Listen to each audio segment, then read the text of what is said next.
Our next speaker is the lovely and talented Ginny Wilder, and she'll be helping us to have more effective and more efficient readings. Yeah. Luckily for me, I'm Ginny Wilder, and I'm psychic and a medium. I have been a psychic since I was a child, precognitive, knew in advance when things were going to happen. My spirit guide is very powerful for me, and so I do what he asks me to do. He has made notes for me, and so I'll refer to them from time to time. The thing about being psychic is everybody is. Some people pay attention to it, some people really work on it, and some people do not so much. We know that people who are psychics have spirit guides, and we also from time to time have guardian angels that come and help us with various things. The question is about this particular talk is can we enhance our psychic abilities? And Spirit has a number of, like a list of things for me to talk about, and one of them is that he wants us to go to psychic centers. Here we are. And we've been to others probably. I've gone to those that are in Atlanta. I've been to Lilydale in New York. I just went to Casadega at Daytona Beach. Go to those centers. They have wonderful people, and they will tell you things that you cannot learn anywhere else. I came here last time, and I found out some things that I had never realized, and that was really groundbreaking and very, very impressive to me. Another thing is that you would like to have, in addition to going to the psychic centers, you would like to take courses, because the courses mean a great deal. You've heard people earlier today talking about the ones they have taken and the ones that they are involved in teaching. Always a good thing to do those courses because they mean a lot. I was at one point went to a psychic it was a psychic fair, but it was also a course that was offered, and people said, this is how to enhance your psychic abilities kind of course, and they said, oh, you don't need that?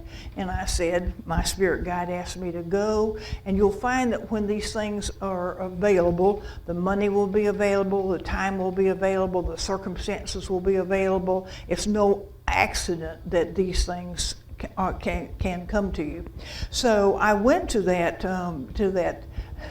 that class, and there was a man there whose name is Armando Cisneros.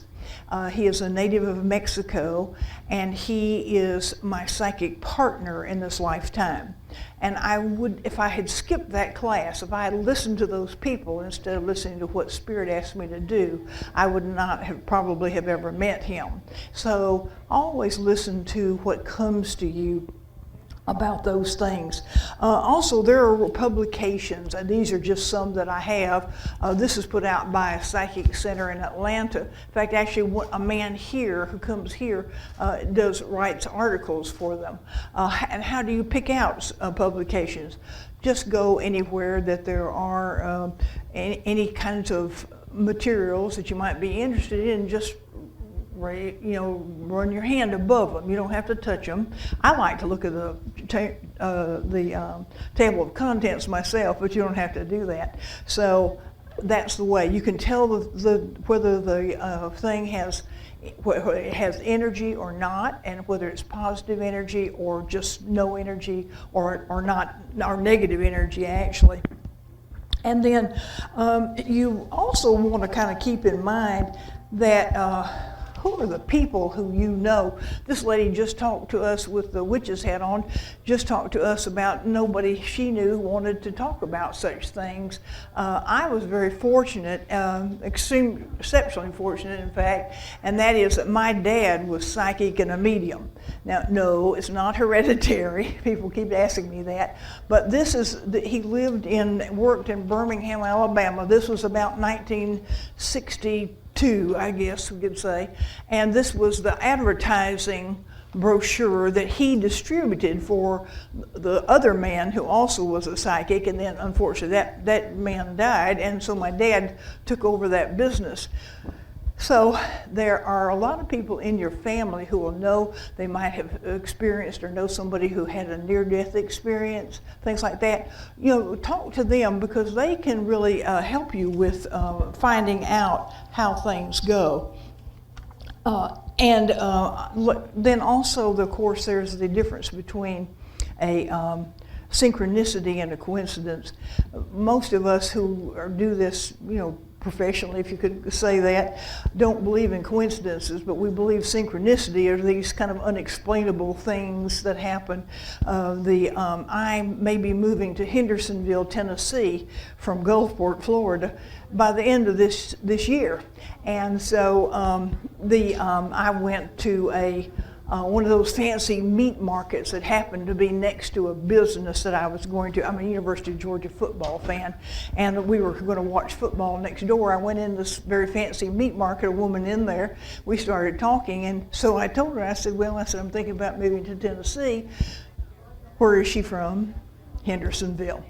So those are the kind of things that you look for. Spirit sets you up for things. You just have to be open to doing them. And also, I believe that it's very good to see well-known psychics.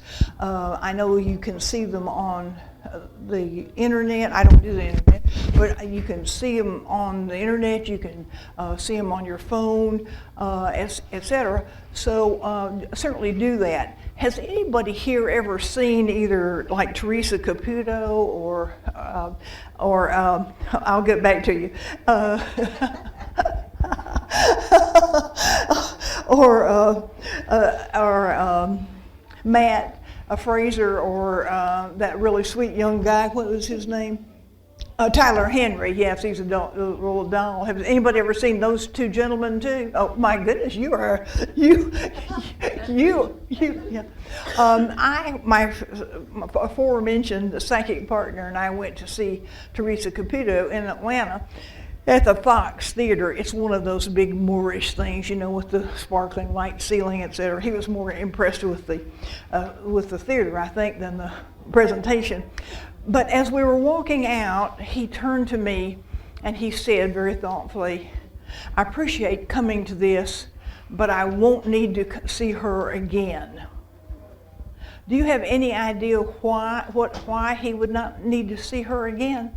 He had the message. What now? He had his message already that she was sending? No. She curses. Oh, yeah.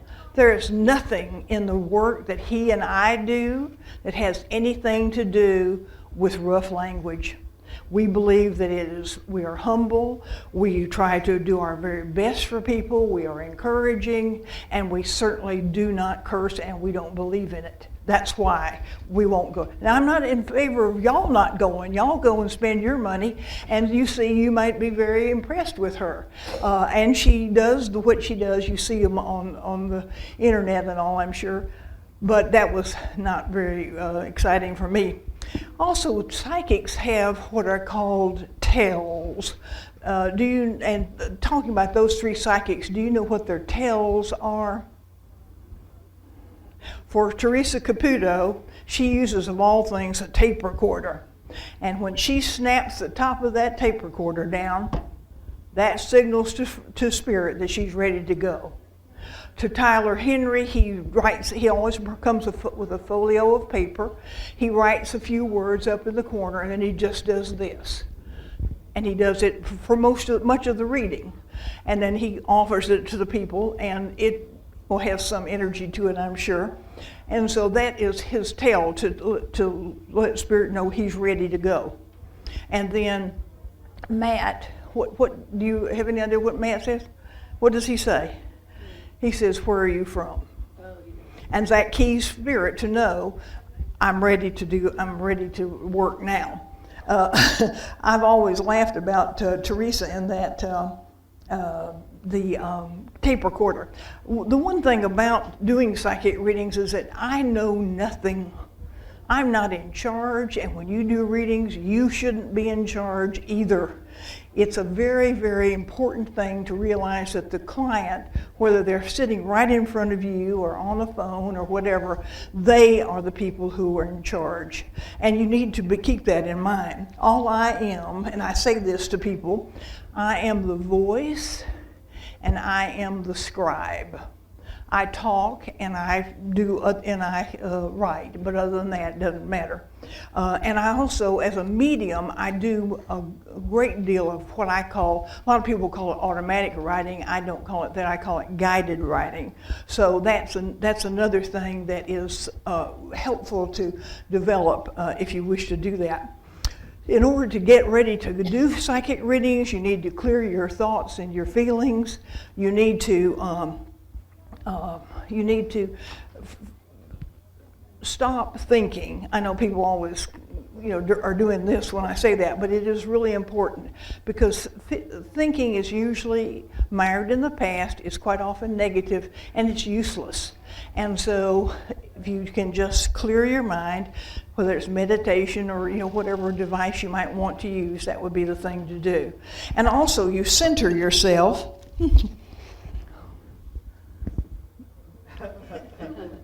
This is a level. and I use that as an example of what you can do. I also have these. I'm going to, if anybody would like to buy one, they're $5 each, but I'm devoting the money here to the gift shop. And these are little keychains, reminders about centering yourself. So I hope that this has been helpful for you to kind of get started. There are a lot of things that are good about doing psychic readings, and there are also a lot of things that are cautionary. And one thing I'm going to address was there was a young gentleman here about half an hour ago, 40 minutes ago, and there are certain things, certain words I cannot use, or I cannot think of certain concepts. And one of them is I can't bother with witches, and I also cannot be around portals. That is just a no for me. And there are others, but I'm not ever going to tell you those. And I literally had to get up and leave the room because he kept going on and on and on. I'm like, if you want to listen to what Spirit says to you, and if there are things that you are not allowed to do, then he should have asked before he brought that word into the conversation. He should have asked, is there anybody here who objects to this? Because I would have left first had I known that was going to happen. Thank you so much. I enjoyed it.